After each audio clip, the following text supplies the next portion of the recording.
반갑습니다. 총체적 서번트 목회와 통합 돌봄에 대한 부탁을 하셔서 누구를 모델로 삼을까 하다가 우리가 늘 첫 출발은 예수님이어야 될 것 같아요. 그래서 예수님부터 시작하면 좋겠다. 그러면 오늘 전체적인 맥락 안에서 기준이 잡아지겠다 생각을 해봤습니다. 그리고 늘 저희들이 사역에 바쁘다 보니까 마르다처럼 이제 초점을 잃어버릴 때가 있는데, 마리아처럼 예수님 앞에 어떻게 하죠? 하고 묻는 그런 태도가 먼저 출발점이 되지 않을까 하는 생각으로 이렇게 잡아봤습니다.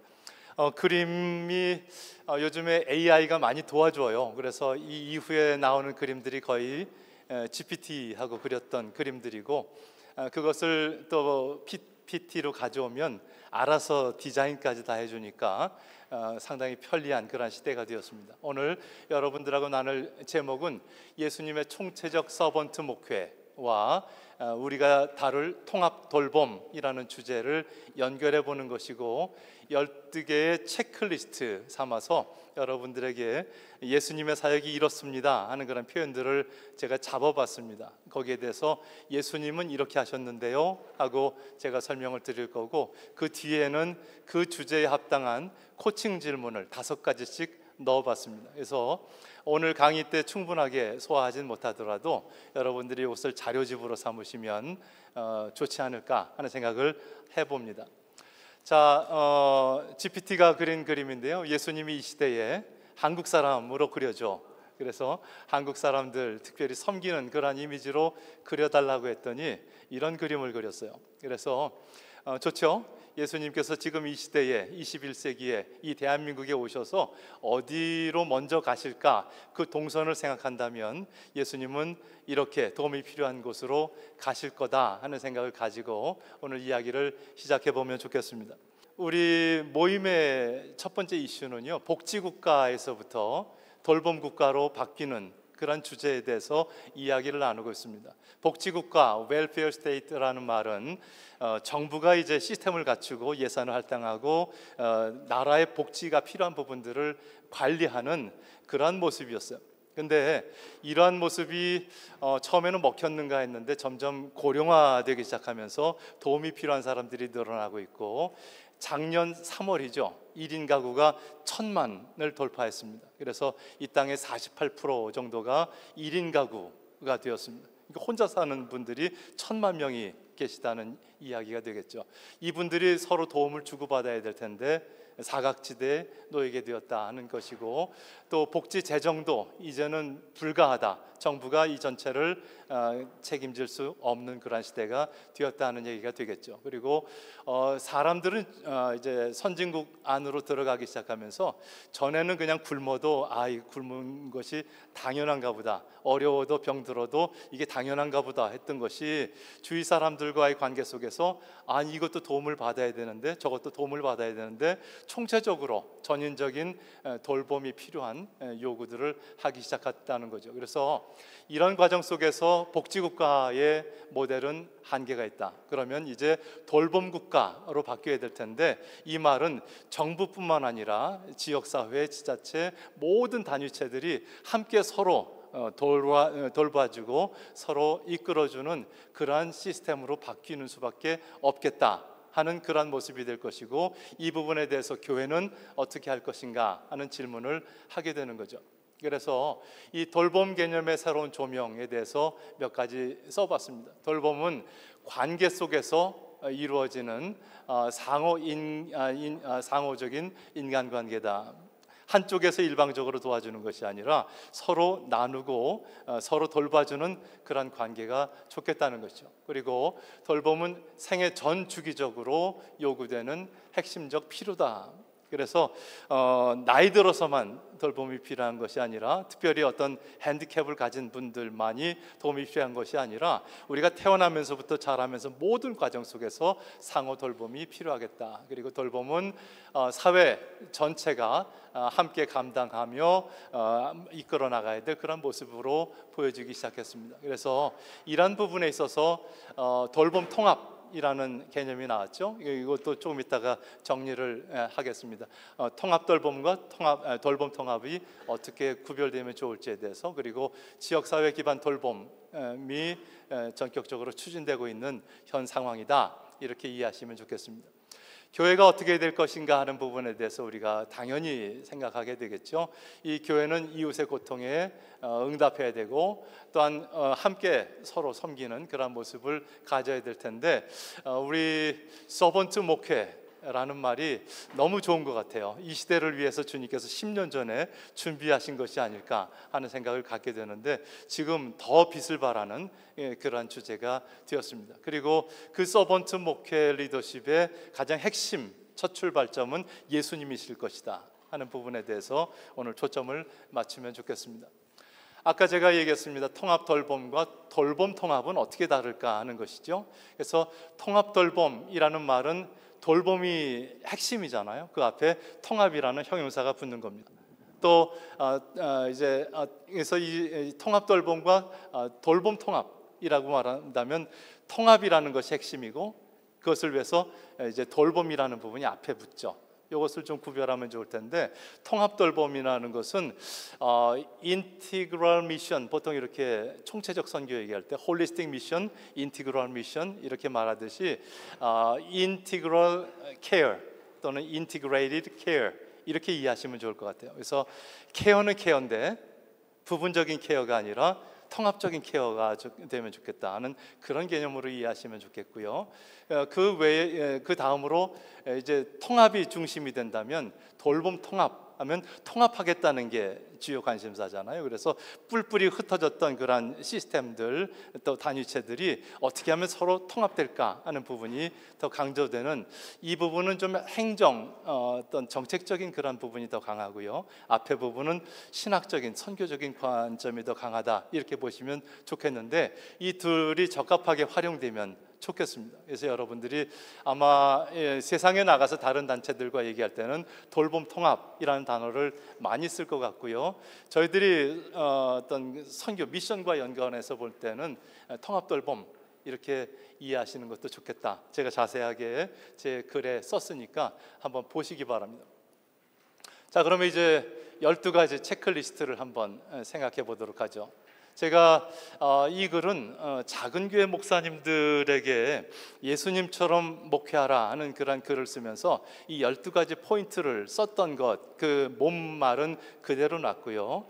거기에 작은 교회들은 어떻게 리모델링 해야 되지 하고 코칭 퀘션들을 놨던 것을 빼고 이제 돌봄 부분을 다시 집어넣은 겁니다. 그래서 월의 몸말과 코칭 질문이 이렇게 구성되었다는 것을 기억하시기 바라고요. 첫 번째 우리가 초점을 맞춰야 될 것은 거리에서 외치는 청년이 있었다는 거죠. 30살 남짓의 한 젊은이가 세상에 와서 회개하라 천국이 가까웠다고 외쳤다는 얘기입니다. 그래서 선포하시는 예수님이라는 개념, 그분은 어디서 선포하셨지?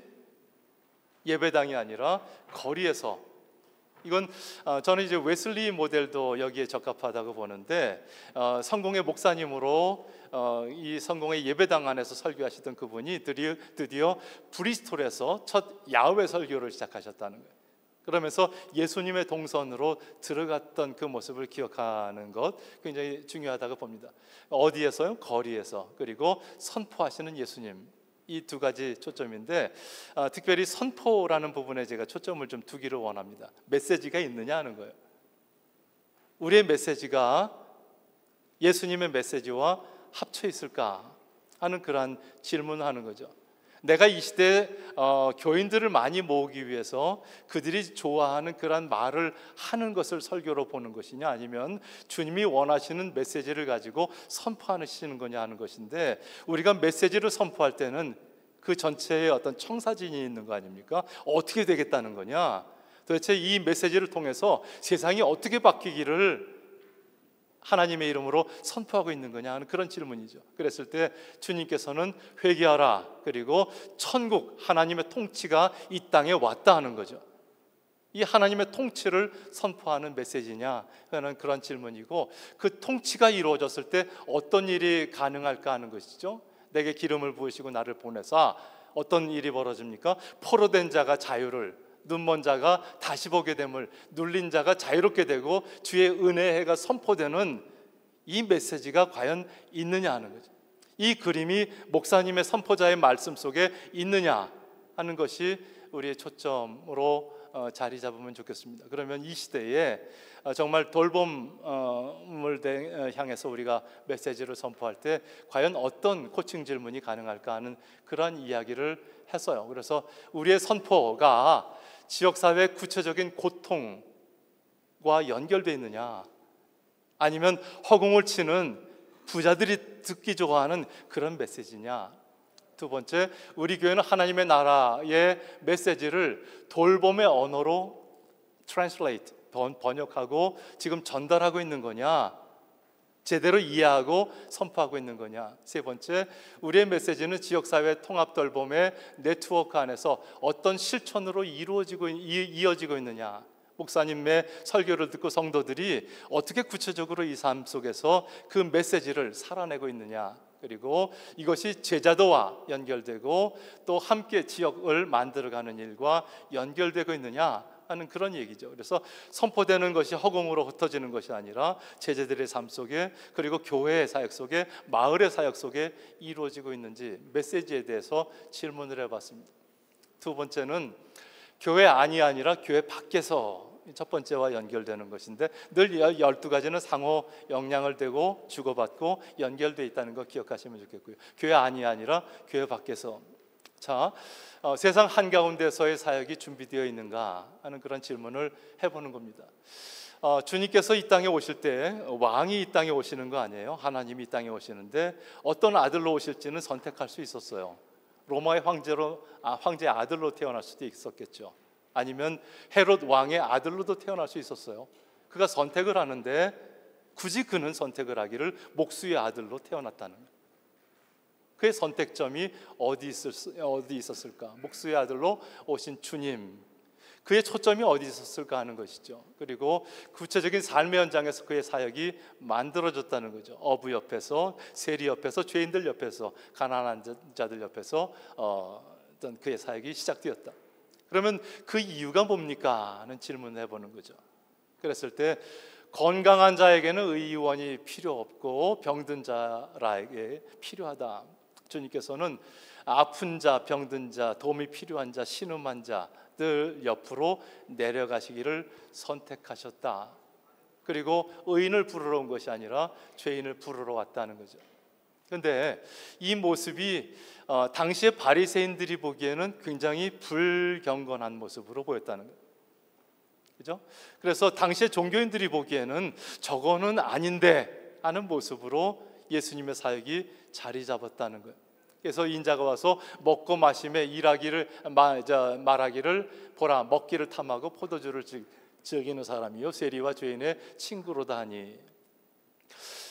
그러면 이 시대 교회 모습은 어떤 모습이면 좋을까 하는 질문을 해봐요. 세상과 동떨어져서 거룩한 것을 지키는 바리새인들의 모습이 적절한 모습일지, 아니면 죄인과 어떤 가난한 자들 옆으로 내려가서 그들 옆에 존재하는 그런 모습이 교회일지, 그러면 성육신적인 교회는 어떤 형태일지, 이런 질문을 하게 되는 거죠. 여기에 맞춰서 이제 코칭 질문 5개를 잡아봤습니다. 우리 교회는 지역사회 안에 존재하고 있는가, 아니면 건물 안에 머물고 있는가. 웨슬리도 마찬가지일 것 같아요. 성공회 안에 머물고 있는지, 아니면 빈민촌에 사역이 만들어지고 있는지, 그런 질문이 되겠죠. 두 번째, 우리 교회는 삶의 현장에서 만나는 사람들의 구체적인 필요에 어떻게 응답하고 있는가. 세 번째, 우리 성도들은 교회 밖에서 돌봄의 행위자로 살아가도록 훈련받고 있는가. 네 번째, 우리 교회는 지역사회의 돌봄 통합, 실질적 연결을 시도하고 있는가. 그리고 교회는 지역 주민이 필요할 때 찾을 수 있는 안전한 공간이 되고 있는가. 이런 질문들을 해봤습니다. 그래서 교회 밖에서 라는 초점을 질문했고요. 세 번째는 우리의 사역 대상이 누군가 하는 거죠. 가난한 사람들을 향하여 그랬습니다. 사역의 초점이 가난하고 도움이 필요한 사람들을 향해 있는가 하는 그런 질문입니다. 가난하고 상처투성이인 사람들, 이것이 하나님의 관심의 대상이었습니다. 구약의 대상이었고요, 신약의 대상이었습니다. 맥락을 같이 하고 있습니다. 그래서 고아와 과부와 나그네들을 돌보라고 늘 예언자들은 얘기했고, 그것이 계명 안에 있었고, 예수님은 그 계명을 붙들고 지금 얘기하고 계시는 겁니다. 그래서 세례 요한의 제자들이 찾아와서 당신 메시아 맞습니까? 우리가 다른 사람을 찾아야 됩니까? 했을 때 너희가 가서 보고 들은 것을 요한에게 알리되, 그러면서 구체적인 얘기를 합니다. 맹인이 보며 못 걷는 사람이 걸으며 나병 자가 깨끗함을 받으며 귀 먹은 사람이 들으며 죽은 자가 살아나며 가난한 자에게 복음이 전파된다고 하라. 구체적으로 주님께서 말씀하시면서 이런 현상이 일어나는 걸 보고 내가 메시아인지 어떤지 구별하라 하는 얘기를 하는 거예요. 그래서 우리들의 초점이 정말 가난한 사람들에게 있는가? 이것은 구약의 맥락이고 신약의 맥락이고 지금 이 시대의 맥락, 성경의 맥락이라고 보시면 좋겠습니다. 또한 예수님의 사역의 요약을, 제가 본문을 또 마태복음 다른 곳을 이야기했어요. 그가 사역 속에서 일어나는 것이 백성 중에 모든 병과 모든 약한 것을 고치셨다. 모든 병과 모든 약한 것, 거기에는 각종 병, 귀신 들린 자, 간질하는 자, 중풍병자, 모든 것들이 다 포함된다는 거예요. 그래서 예수님의 사역과 우리가 연결해 보면서 지금 이 시대의 우리의 사역을 돌아보면 좋겠습니다. 한국교회 초점에 대해서 이야기를 해보도록 하죠. 제가 그래서 좀 한국교회도 돌아섰으면 해서 이 본문을 넣었어요. 너희 나더러 주여 주여 하는 자마다 다 천국에 들어갈 것이 아니요 다만 하늘에 계신 내 아버지 뜻대로 행하는 자, 가난한 자들을 향하는 자, 그들을 섬기는 자, 구체적으로 움직여가는 그들에게 천국이 마련됐다 하는 주님의 말씀으로 우리가 읽어봤습니다. 코칭 질문을 몇 가지 집어넣습니다. 우리 교회는 지역사회 내 가난하고 돌봄이 필요한 사람들을 파악하고 있는가? 데이터 가지고 계시죠? 우리 마을에 계신 분들의 누가 도움이 필요한지에 대한 구체적인 파악. 그리고 두 번째는 교회는 이웃의 경제적 빈곤뿐만 아니라 또 어떤 정서적 그리고 사회적 고립까지 돌보는 사역을 펼치고 있는가? 그리고 가난한 이들을, 제가 이걸 읽는 게 더 빠르겠습니다. 제가 이게 안경이 조정된 줄 알았더니 조정이 안 돼 있네요. 네, 찾았습니다. 그래서 세 번째, 가난한 이들을 위한 사역이 일시적 구호에 머물지 않고 지속적이고 관계 중심의 돌봄으로 이어지고 있는가? 그리고 우리 교회는 지역 내 돌봄 네트워크와 연대하여 공동 돌봄 사역을 하고 있는가? 그리고 우리 교회의 재정과 인력, 공간은 가난한 이웃을 위한 우선순위 예산과 우선순위 구조로 운영되고 있는가? 이런 질문들을 한번 넣어봤습니다. 여러분들이 한번 구체적으로 여러분 교회 사역들을 한번 점검해보는 그러한 도구로 사용해보면 좋겠습니다. 자, 그래서 구체적으로 가난한 자들을 향해서, 돌봄이 필요한 사람들을 향해서 나갔을 때 뭘 하라고 하는 거냐 하는 거죠. 사랑의 섬김으로 라는 표현을 써봤습니다. 뜨거운 사랑의 열정으로 사람들을 섬기고 있는가? 이런 질문을 핵심적으로 삼아봤습니다. 성육신적인 동기는 사랑이죠. 하나님께서 세상을 이처럼 사랑하사 독생자를 주셨다는 거죠. 그래서 죽어가는 세상을 구하시려고 이 땅에 성육신하셨다. 그리고 이 사랑의 섬김의 표현들에 대해서 많은 본문들을 제가 써봤습니다. 인자가 온 것은 섬김을 받으려 함이 아니라 도리어 섬기려 하고 자기 목숨을 많은 사람의 대성물로 주려 함이니라. 그렇죠? 그리고 내가 온 것은 양으로 생명을 얻게 하고, 이런 표현들을 우리가 생각해 보면 좋겠습니다. 그러고 나서 제가 이 PPT를 넘기고 나서 다시 읽어보니까 순서를 바꾸면 좋을 뻔했다. 사랑의 섬김은 큰 감동을 준다. 그리고 사랑의 섬김은 결과적으로 세상을 바꾼다. 이렇게 바꾸면 더 논리적이 되지 않을까 하는 후회를 해봤습니다. 어쨌든 넘어간 거니까 그대로 사용하도록 하겠습니다. 자, 그래서 여기에 대한 이제 코칭 질문들을 한번 써봤습니다. 우리의 교회는 사랑의 돌봄의 문화를 갖고 있는가? 늘 그렇게 하는 것이 당연하다고 생각하고 사역하고 있는가? 두 번째, 우리가 돌보는 이들을 단지 대상자로 보고 있는가, 아니면 그 이름을 알고 관계를 맺는 이웃인가.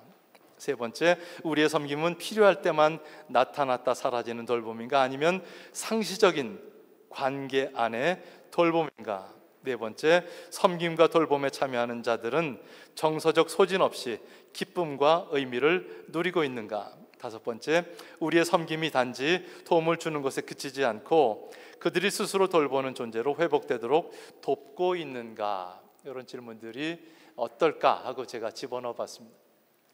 자, 그러면 구체적으로 그렇게 사랑의 섬김을 통해서 무엇을 이루고자 하는가 하는 그러한 질문이 되겠죠. 하나님 나라가 이루어지면 좋겠다, 하나님 나라를 추구하는 사역이 되면 좋겠다 하는 거죠. 하늘의 뜻이 이 땅에 이루려고 노력하고 있는가 하는 질문을 해보는 겁니다. 사실 이 하나님의 나라는 예수님의 사역의 알파와 오메가입니다. 처음 시작할 때 회개하라, 천국이 가까웠다 말씀하셨고, 마지막 부활하셔서 사도행전의 1장 3절 제자들과 함께 40일 동안 함께 하시면서 하나님 나라의 일을 말씀하셨다. 그리고 올라가셨다. 그리고 내 증인, 하나님 나라의 증인이 되라고 말씀하셨다 하는 거죠. 그래서 시작과 끝이 하나님의 나라였고, 제자들도 가는 데마다 하나님의 나라와 부활하신 주님, 왕 되신 나라의 주인 되신 예수님을 선포했다, 이렇게 말하고 있습니다. 그래서 주님의 기도에서도 늘 이 기도가 빠지지 않죠. 나라가 임하옵시며 뜻이 하늘에서 이루어진 것처럼 이 땅에서도 이루어지이다.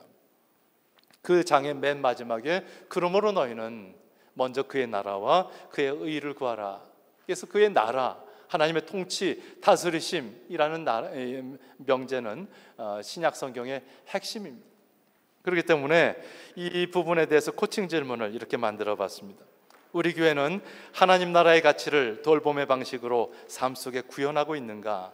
하나님의 나라만 얘기하지 말고 그것이 우리들의 구체적인 돌봄의 방식으로 삶 속에 구현되고 있는가?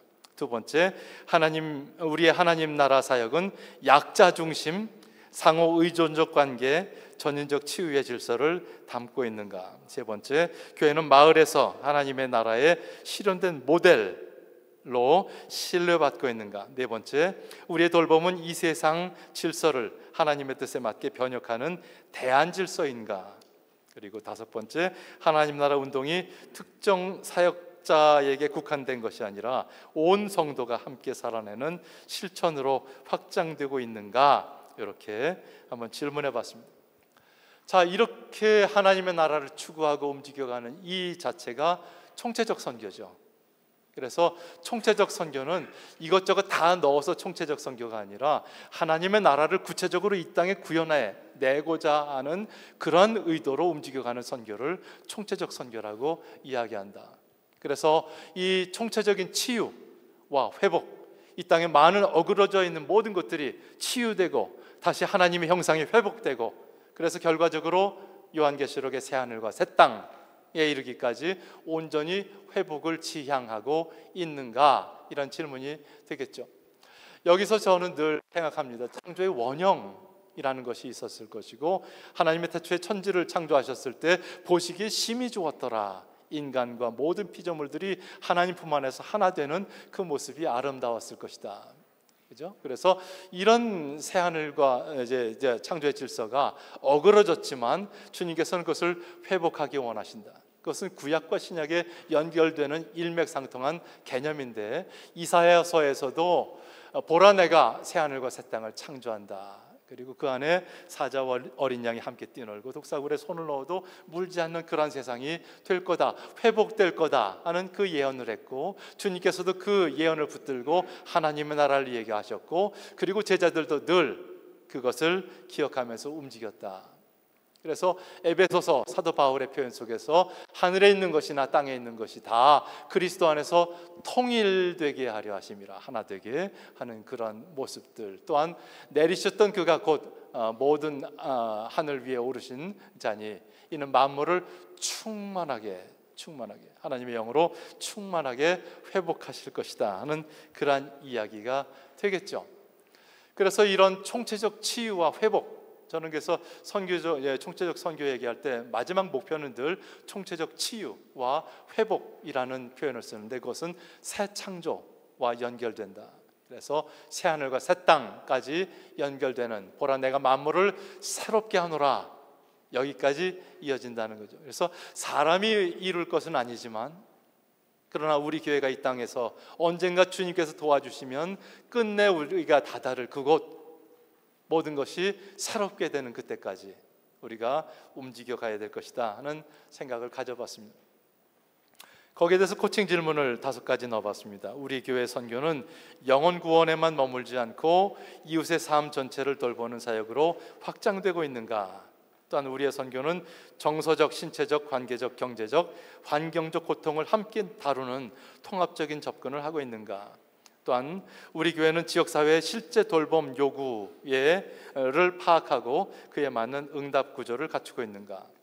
또한 4번째, 우리의 돌봄과 선교 사역은 일회성 행사가 아닌 공동체적 돌봄 생태계로 뿌리내리고 있는가? 5번째, 총체적 선교의 실천이 성도의 신앙 성숙과 공동체의 영성 형성으로 연결되고 있는가 하는 것이죠. 자, 그러면 그 나라, 총체적 치유와 회복이 된 나라는 어떤 표현으로 설명될 수 있을까 하는 것인데, 그 나라는 거룩할 거다.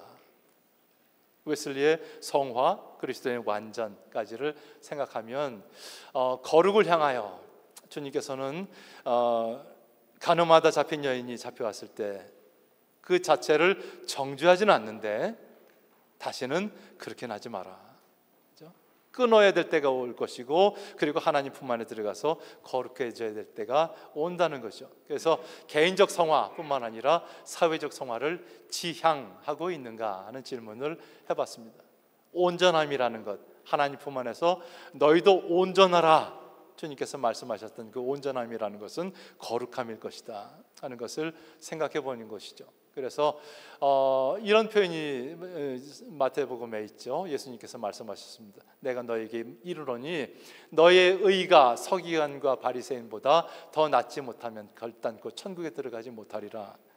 죄인들이 다 천국 간다니까 그냥 죄인들의 모습으로 천국 갑니까? 아니, 주님 앞에서 주님의 피로 거룩하게 바뀌어야 되지만, 또한 너희들의 삶 자체도, 너희들의 생각 자체도, 너희들의 열매 자체도, 너희들의 주위 환경 자체도 거룩하게 바뀌는 일에 너희들이 쓰임받다가 와야 될 것이다. 주님께서는 그렇게 말하는 것이라고 생각됩니다. 그래서 소금이라고 말했고 빛이라고 말했다는 것이죠. 그래서 너희의 착한 행실을 보고 하늘에 계신 너희 아버지에게 영광을 돌리게 하라, 주님께서 말씀하셨다는 겁니다. 자, 이 거룩한 삼위일체 하나님, 그리고 이 땅의 모든 제자들, 그들이 하나가 되는 마지막 대제사장의 기도, 그리고 요한복음 17장의 기도를 생각한다면, 이것은 삼위일체 하나님의 거룩하심 안에 모든 제자들도 거룩하게 하나가 되어야 될 것이다. 이것은 개인적 성화, 사회적 성화, 또는 지구적 성화, 그리고 우리가 커버할 영역은 아니지만 우주적 성화 까지도 생각하면서 우리가 꿈꿔야 될 그 길이라고 생각을 하는 거죠. 여기에 맞춰서 이제 코칭 질문을 만들어 봤습니다. 우리의 교회의 돌봄은 단지 도움 주는 활동이 아니라 이웃과 공동체의 거룩한 관계를 세우는 실천이 되고 있는가? 교회는 돌봄을 통해 사회의 왜곡된 구조를 거룩하게 바꾸는 대안 문화를 만들고 있는가? 우리의 교회는 돌보는 자와 돌봄을 받는 자 모두에게 성화의 열매를 추구하고 있는가? 거룩함은 교회의 언어 속에서만 있는가, 아니면 실제 삶의 태도와 마을의 풍경 속에 나타나고 있는가? 우리의 교회는 돌봄과 나눔을 통해 빛과 소금의 역할을 실제로 감당하고 있는가? 이런 부분쯤에 이제 와야 세상의 NGO 또 복지단체들이 하는 그 돌봄과 교회의 돌봄이 이래서 차이가 있구나. 그래서 교회의 돌봄을 통합적 돌봄이라고 얘기하는구나. 이 통합적 돌봄은 우리가 행정적으로 눈에 보이는 통합이 아니라 영적인 통합, 전 우주적 통합과 연결되어 있구나. 교회는 그것을 추구하고 있구나 하는 것을 보여줄 수 있겠다는 거죠. 자, 구체적으로 이러한 일들을 감당할 때에 어떤 단위체로 움직였을까를 생각해 봤습니다. 성령과 사람 중심의 교회론, 교회가 건물 중심이 아니라 사람 중심, 그 사람은 성령의 이끌림을 받고 있는 사람들, 성령의 하나 되게 하심을 체험하는 사람들이라는 이야기죠. 그래서 건물 중심의 교회를 탈피했는가, 이런 질문을 해봅니다. 늘 그 이야기할 때 저는 이제 이 본문을 써요. 사마리아 여인과 예수님께서 대화를 나누시다가 그 대화가 깊어지면서 당신네 유대인들은 예루살렘 산에다가 성전 지었잖아요. 우리는 사람 취급받지 못해서 이 그리심 산에다가 성전 지었는데 당신은 예루살렘 성전이 맞겠다고 그러겠죠? 주님께서는 이 산도 저 산도 아니라 이제는 신령과 진정으로 예배할 때가 오나니 곧 이때라, 주님께서 말씀하셨다는 거예요. 이게 위치가 중요하지 않다는 거예요. 건물이 중요하지 않다는 거예요. 성령의 이끌림 받은 사람들이 두세 사람이 내 이름으로 모인 곳에 주님께서 함께 하신다는 거죠. 그래서 이 교회를 어떻게 바라보느냐 하는 것이고, 그런 사람 중심의 성령 이끌림을 받은 그 사람이 교회라면 그들은 일상사 속에서 월화수목금토 세상에 존재할 수 있고 지역사회에 머무를 수 있고 지역사회에서 교회의 기능을 감당할 수 있겠다 하는 것이죠. 그리고 그 교회의 인도자는 누구예요? 목사님이 아니라 성령께서 인도하신다 하는 본문들을 제가 잡아봤습니다. 제자들을 이끌고 가셨던 성령님의 사역들을 설명한 거죠. 그 성령께서 은사들을 주시잖아요. 저마다 역할들을 다 주셔요. 그래서 저마다 그 뜻하신 바대로 은사들을 걷고 주신다. 그러면 내게 받은 은사는 어떤 것인가? 나는 어떤 기능을 하면서 다른 은사 받은 사람과 협력할 수 있을까에 대해서 이야기를 할 필요가 있겠다는 거죠. 내가 모든 것을 다 할 수 있다 생각하는 것은 오만이고 misunderstanding. 그래서 구체적으로 성령께서 주신 내 능력과 성령께서 주신 너의 능력과 함께 어떻게 일을 만들어갈지에 대해서 생각하면 좋겠다. 그리고 그 성령께서는 똑같이 성령의 열매도 주신다 하는 이야기를 써봤습니다. 자, 제가 시간을 좀 빨리빨리 해야 될 것 같아서 진전해 보도록 하겠습니다. 그래서 코칭 질문을 넣어봤습니다. 우리의 교회는 돌봄은 목회자나 전문가의 일이 아닌 모든 성도의 사명이라는 관점을 공유하고 있는가? 또 우리 교회는 성도들에게 각자의 은사와 일상 속 역할을 따라 돌봄 사역을 설계하고 참여하도록 돕고 있는가? 돌봄이 가능한 신앙 인프라가 공동체 내에 마련되어 있는가? 우리 교회는 돌봄을 사역이 아니라 제자도의 일상적 표현으로 가르치고 있는가? 만인 사명자의 관점에서 교회는 돌봄 공동체의 중심이자 촉진자로 기능하고 있는가? 자, 이런 부분에 있어서 만인 사명자 이야기를 제가 만인 사명자 부분을 읽었군요. 죄송합니다. 그래서 만인 사명자 이야기 그냥 이어가도록 하죠. 모든 사람이 사명자다, 이 생각을 좀 가져보시면 좋겠는데, 저는 이제 만인 사명자 이것만 제 글에는 없지만 이 설명을 하시고 제 글을 읽어보시면 좋을 것 같아요. The priesthood of all believers라는 표현을 여러분들이 익숙하게 보이실 텐데 만인 사제직이라고 썼습니다. Missionaryhood of all believers라는 말은 제가 글을 쓰기 전에 있었습니다. 그러니까 모든 믿는 자들은 다 선교사다 하는 얘기인데, 미션이라는 말을 저는 사명이라고 번역해 쓰기 때문에 사명자 이렇게 얘기를 합니다. 그래서 Missionaryhood of all believers까지는 제가 구글 검색을 할 수 있었어요. 근데 제가 아무리 봐도 all believers가 아니라 all human beings가 돼야 될 것 같아요. 왜요? 애초에 하나님께서 그의 형상대로 우리를 지으셨을 때 그 사람을 생육하고 번성하고 다스리라, 주님의 청지기직을 맡았던 사명자들이거든요. 그들이 죄를 저질러서 그곳에서 사명자의 미션을 잃어버렸지만 다시 주님 앞에서 회복된 모든 사람들은 다 다시 사명자로 복귀하는 거죠. 그렇다면 우리가 전도해야 될 표현도 그렇다고 봐요. 당신도 사명자십니다. 하나님이 그렇게 지으셨어요. 이것을 인정하고 당신도 돌이켜서 사명을 주신 그분을 받아들이고 사명자가 됩시다. 이게 전도하는 방법이라는 거예요. 이해되셨죠? 그래서 모든 사람은 다 사명자다. 그것을 인정하는 사명자가 있고 인정하지 않는 사명자가 있을 뿐이다. 빛으로 나오는 사람이 있고 어둠이 좋아서 숨는 사람이 있을 뿐이지 모든 사람은 다 사명자다. 이것을 기억하시고 보시면 좋겠습니다. 모든 사명자, 모든 사람을 사명자로 세우고 있는가? 거기에 대해서 설명을 제가 글을 썼습니다. 그것도 그릇 이야기도 제가 처음에는 좀 잘못 읽은 적이 있어요. 금과 은그릇 있고 나무 그릇, 질그릇이 있는데 그러므로 누구든지 이런 것에서 자기를 깨끗게 하면 귀 쓰는 그릇이 된대요. 애초에 질그릇은 천한 그릇이 아니었을까? 근데 어떻게 귀한 그릇이 되지? 이런 생각을 가져봤었는데 다시 읽다가 이런 깨달음이 됐어요. 세상에서 가장 천하다고 보는 직업도 그것을 깨끗한 마음으로 감당하면 그것도 귀하게 보시는구나. 대통령만 귀하게 쓰는 그릇이 아니라 세상의 미화부조차도 정말 토해내고 쓰레기 투성이고 오물 나는 그 거리를 새벽에 누구도 깨지 않는 곳에서 깨끗하게 씻어내는 그 깨끗한 일들을 감당하는 그분들도 귀하게 쓰는 그릇이구나 하는 것이죠. 그래서 어떤 모습이든지 자기의 모습 안에서 귀하게 쓰임받을 수 있겠다 하는 생각을 가져보면서 코칭 질문을 집어넣습니다. 한번 여러분들이 그 관점에서 다시 한번 읽어보시기 바라고요. 10번째, 그들은 혼자 이렇게 내버려 두어지지 않았습니다. 그들은 묶었어요. 예수님, 이제 웨슬리도 빈민촌에 들어가서 농촌에서 도시에 와서 일자리를 얻으려고 했다가 얻지 못한 그 빈민촌에 술주정뱅이 남의 것 훔치는 그 사람들을 그냥 혼자 놔두면 그들이 스스로 거룩해지지 못하거든요. 그들을 소사이티로 묶고 클래스 미팅으로 묶고 밴드로 묶고 셀렉티드 소사이티로 묶어내면서 서서히 거룩하게 바꿔나가는 거죠.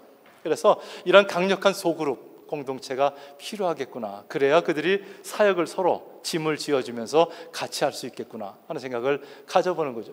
소그룹 공동체와 그들의 네트워크를 활용하고 있는가. 여러분들이 이 관점으로 한번 이 본문들을 읽어보시면 이해가 되실 건데 하나만 기억하면 좋을 것이 이 소그룹이라는 스몰 그룹이라는 것을 이 공동체 자꾸 이제 커뮤니티라는 말을 작은 그룹만 생각하는데 실제로 속성은 삼일체 하나님이 공동체였다는 거죠. 그 안에 서로 위격이 다른 그분이 서로 하나가 되는 그 모습 속에서 원형이 있고요. 그 하나님의 형상대로 지은 모든 피조물들은 태초에 사자와 어린 양이 함께 뛰놀던 이사야의 예언처럼 하나의 커뮤니티였고요. 전 우주가 커뮤니티였는데 그것이 인간의 죄 때문에 갈라졌다면 우리가 지금 소그룹을 커뮤니티를 추구한다는 말은 삼위일체 하나님의 속성을 회복하는 과정이구나. 그리고 그것이 조금 더 네트워크 되면서 지역사회가 하나가 된다면 이것이 하나님이 회복되고자 하는 그 모습이구나. 또 대한민국 전 지구촌 전체가 이 커뮤니티 안에서 회복될 수 있겠구나 하는 생각을 가져보면 좋겠습니다. 자, 11번째 이제 마을마다, 이건 제가 늘 좋아하는 성경 구절과 연결되어 있습니다. 그래서 주님께서 늘 예수께서 모든 도시와 마을에, 옛날 표현으로는 성과 촌을 두루다니사, 이 표현을 제가 너무 좋아했어요. 그래서 주님께서는 늘 그렇게 찾아다니셨다는 거죠. 그리고 가서 약한 것들, 병든 자들, 모든 병과 모든 약한 것, 이런 표현을 썼어요. 케어의 어떤 결정판이죠. 그걸 다 고치셨다는 거예요. 그런데 왜 그렇게 마을마다 열심히 찾아다녔을까 했을 때 그 불쌍히 여기셨다, 컴패션이라는 표현.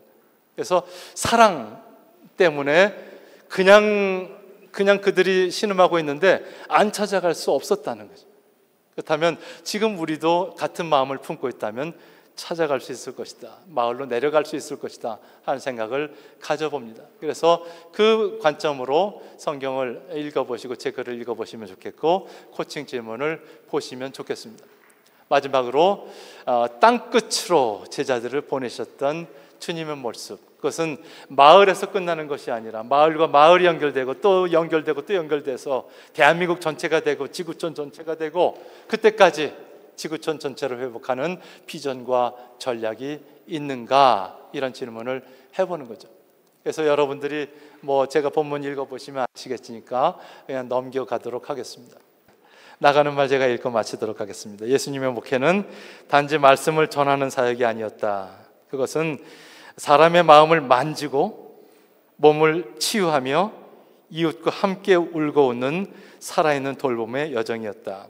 그 돌봄은 성전의 울타리를 넘었고 권력의 질서를 뒤흔들었으며 삶의 가장 어두운 골목까지 스며들었다. 바로 거기서 하나님의 나라가 시작되었다. 이제 한국교회는 예수님의 그 길을 다시 따라야 할 시점에 서 있다. 교회가 세상으로부터 점점 멀어지고 복음이 제도 속에 갇혀있는 이 시대에 서번트 목회와 통합돌봄은 복음의 본질을 회복하는 회심의 기회가 될 수 있다. 돌봄은 프로그램이 아니라 정체성이며 사역이 아니라 삶의 방식이다. 이는 교회의 본질을 되묻는 신학적 회복이자 지역과 이웃을 향한 실천적 책임을 확립하는 것이다.